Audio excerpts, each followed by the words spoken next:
Hello Amusement Park Portal! Thank you for watching this video about Six Flags America and where we think the rides will end up going. Now if you don't know by now, Six Flags America has announced this will be its final operating season and the park will be demolished at the end of the year. So I thought it'd be interesting to look at, well, where these rides might end up going. What other parks could they be shipped off to? And what rides will not survive? We'll go back at the end of the video and look at the rides I just don't think are going to be moved anywhere or relocated. I think they're at the end of their lifespan. But for now, we're going to pretend that all the coasters are going to be moved to other parks. And we're going to take a look at what parks I think those coasters are going to be moved to. As many of you know, Cedar Fair and Six Flags completed a merger last year. Following that merger, they went into cost-saving mode. And one of the first cuts is Six Flags America, apparently due to poor performance. Now this park has quite the history. It started off in 1974, went through several different name changes until 1999 when Six Flags took over the operations of the park. Now I don't like to see any amusement park closed down, but after several visits to Six Flags America, from a business standpoint, I can understand why it is. During our visits in July, on a Saturday of all times too, the park was fairly dead. Most coasters were a walk-on, rides were a walk-on, there was hardly any lines at the food stands, and it seemed like the majority of the people were at the water park. And that's just not sustainable for a park of this size. So with that being said, let's jump into the park's coaster lineup and look at where we think these coasters may end up. First, let's start out with Batwing. This is the park's Vekoma Flying Dutchman coaster. Now this coaster opened back in 2001. Even though this coaster is older, it's still got a few good years left in it. And I think a good landing spot for this coaster would be Six Flags Daring Lake. I think it would fit in perfect with the park's current lineup. And being that this is the final Flying Dutchman coaster left in the world, I'd like to see it saved and live on at another park. And the next coaster on our list is Firebird. Now, as many of you know, this coaster was relocated originally from Six Flags Great America near Chicago as the very first B&M coaster, and it was a stand-up coaster. Six Flags America converted it into a floorless coaster a few years back, and it still runs the same today. Now, while Firebird might not be the most popular or smoothest floorless coaster around, I still think it has a chance at another park, maybe a smaller park in the chain. And a park like Michigan's Adventure would be the perfect place to put this coaster. This park is in desperate need of a coaster, and I think this would fit its lineup perfectly. Alright, next up on our list of coasters, we have the Great Chase, which is a children's coaster. Now, just about every theme park has one of these, but there are a few that don't. And currently, there's one park that stands out as a front runner to receive this coaster, and that park is Six Flags Over Georgia. Now, currently, this park has no children's coasters, as the Kid Flash coaster is standing but non-operational, and it's not looking like it's going to return to the park. So I think the Great Chase would be a perfect addition to Six Flags Over Georgia.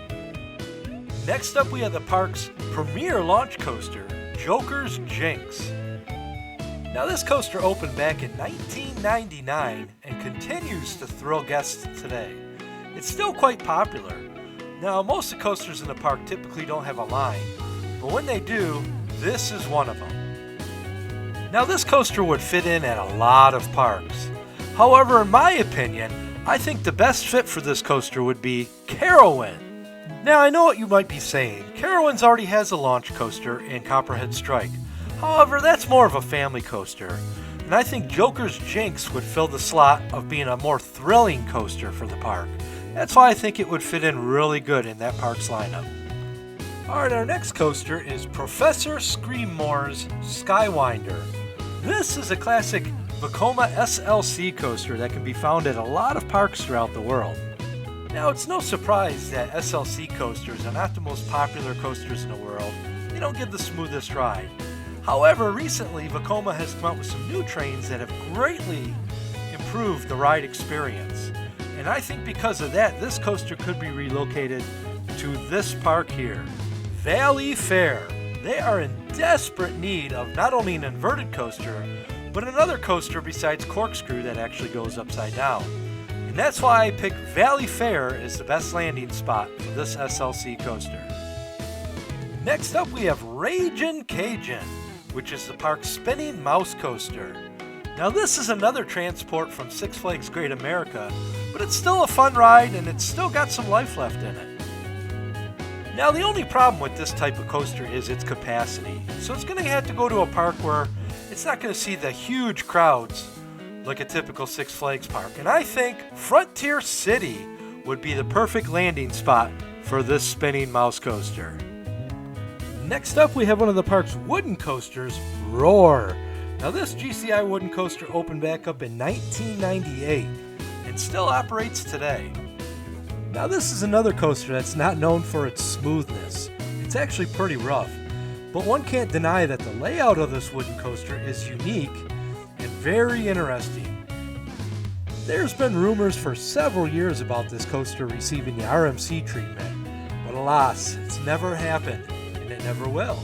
However, I think this coaster would make a great fit at another park, and that park will be Cedar Point.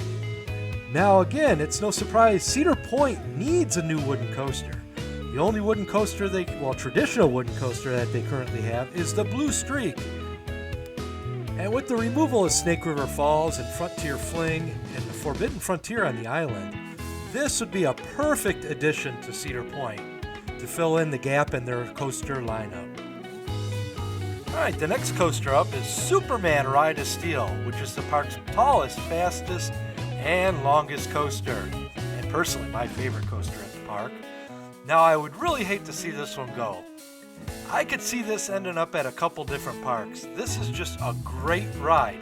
The only problem with this ride is the amount of space it takes up, so there's only a few options for that out there. Now the park that needs this coaster the most, and it would be the best fit at, is Six Flags St. Louis. However, with the amount of room they have and the terrain in the park, it'd be kind of hard to fit this coaster in there. Which is kind of a bummer because this would be the perfect coaster for this park. However, there is another park that this coaster may fit in, but I'm not sure they'd be willing to invest the money it would take to relocate the coaster to Michigan's Adventure.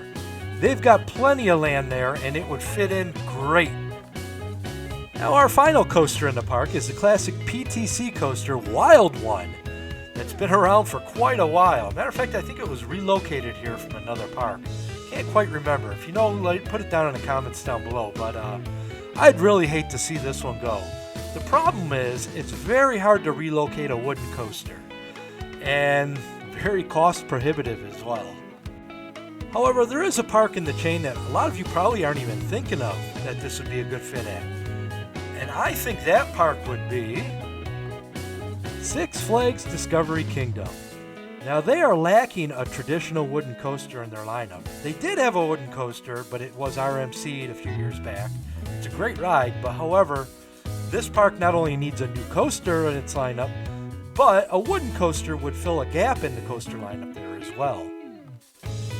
Now there's our guesses as to where these coasters may wind up. However, there are a few coasters that I just don't think are going to survive a move. One being Batwing. That coaster, well, it's just old. It costs a lot of money to maintain and keep going. It's the last one of its kind in the world, and well, it's seen better days. The other ones, unfortunately, I think are the park's wooden coasters, Roar and Wild One. Now, unless a park like Knoebels can step in and save Wild One, I think its days are numbered, unfortunately. And Roar, same thing. It's just too costly to move a wooden coaster to another park instead of just building from scratch. However, all the other coasters mentioned on this list do have an opportunity to move to another park. One that worries me just a little bit, however, is Superman, just because of its size. You would have to relocate this to a park that would be able to accommodate such a coaster. And speaking of Superman, this year it received new trains. So even if the coaster doesn't survive, I'm assuming that they're going to save those trains because they're not cheap and send them off to other parks that could use them, like Six Flags, Darien Lake, or even Cedar Point for Millennium Force. I could definitely see those trains going there, even Six Flags New England. And I also wanted to mention that the park does have a good variety of flat rides that can end up at other parks, like the Sky Screamer here. This would be a great fit at a few parks. We got teacup rides. Cedar Point needs an adult teacup. Now the water rides, water ride I should say, I don't think that's going to survive. The park also has a cyclone ride, which is a scrambler, and I know Six Flags Magic Mountain is in need of one of those right now. Another ride that would be a great relocated ride is Riddle Me This, which is a roundup style ride, which would fit in perfectly at a park like Dorney Park, where they just removed the Apollo ride. It would fit in perfectly in a spot like that. So there you have it. There's our guesses as to which coasters are going to be relocated and where to, and some other rides as well. So let me know in the comments down below if you agree with our picks or if you disagree, and where you think these rides will end up if you don't agree with our list. And as always, don't forget to hit that subscribe button, as that helps us out a ton, and it'll let you know when we come out with a new video as well. So once again, thanks for watching, and we'll see you out on the midways real soon.